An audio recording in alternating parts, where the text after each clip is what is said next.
Good morning, everybody. Welcome to today's devotion for June 6th. Today's devotion is titled, No Wasted Pain.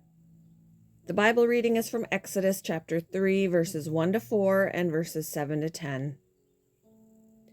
Now Moses was tending the flock of Jethro, his father-in-law, the priest of Midian, and he led the flock to the far side of the wilderness and came to Horeb, the mountain of God.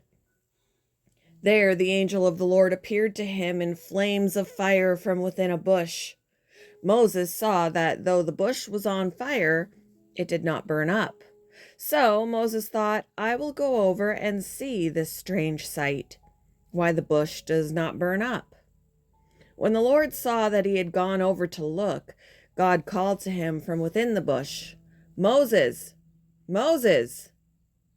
And Moses said, Here I am.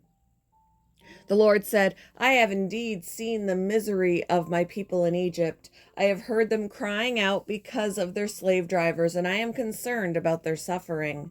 So I have come down to rescue them from the hand of the Egyptians and to bring them up out of that land into a good and spacious land, a land flowing with milk and honey, the home of the Canaanites, Hittites, Amorites, Perizzites, Hivites, and Jebusites.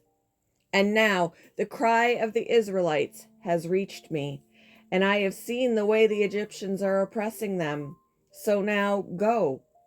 I am sending you to Pharaoh to bring my people, the Israelites, out of Egypt. She looked into my eyes and said, Don't waste your pain.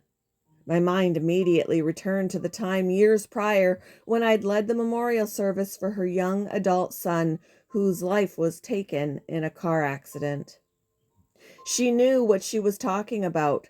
She knew pain, but she also knew how God could use it to honor him and help others.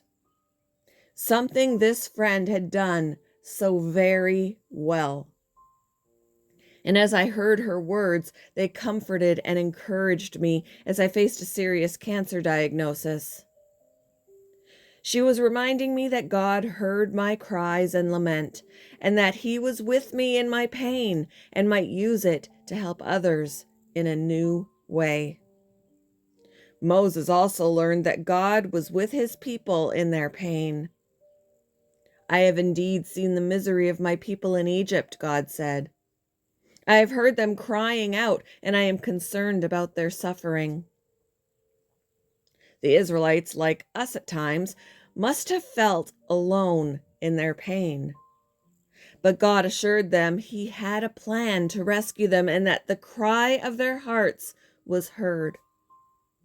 He would ultimately use their pain to grow their faith, defeat their enemies, and bring him honor. In Psalm chapter 90, the only psalm attributed to Moses, he declared that even though our best years are filled with pain, God's unfailing love is with us to the end of our lives. He lovingly won't waste our pain, and neither should we. What does it mean for you to know God hears your cries? How is God using your pain to help others? Thank you for joining me for today's devotion, and I hope you all have a wonderful day.